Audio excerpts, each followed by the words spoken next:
Termine Lionel avec une balade au cœur du château de Versailles, mais une balade pas comme les autres. Ah, ça, c'est moins qu'on puisse dire. Il faut visiter le site internet du château et l'on découvre que le monument et ses grandes figures historiques ont été largement illustrés dans la bande dessinée. Eh oui, Diane Chenouda. Sur l'écran défile une vingtaine de planches de bande dessinée sur Versailles, comme celle tirée de Révolution, prix du meilleur album à Angoulême en 2019.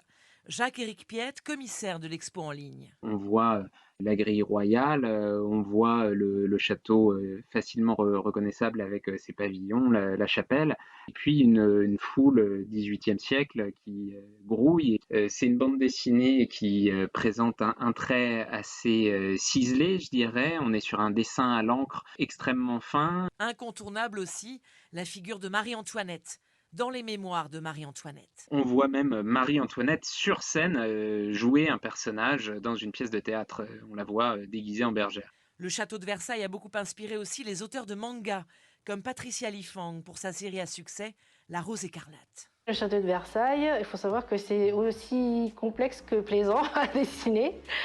Moi, j'ai envie de faire de la galerie des glaces avec un bal.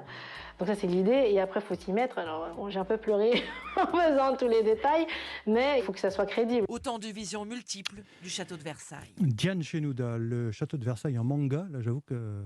Ah, bah, il y avait eu quand même C'est déjà curieux, une incursion de Murakami, je me souviens, avec D'accord. des sculptures et une moquette également assez funky. À voir sur le site donc du château de Versailles.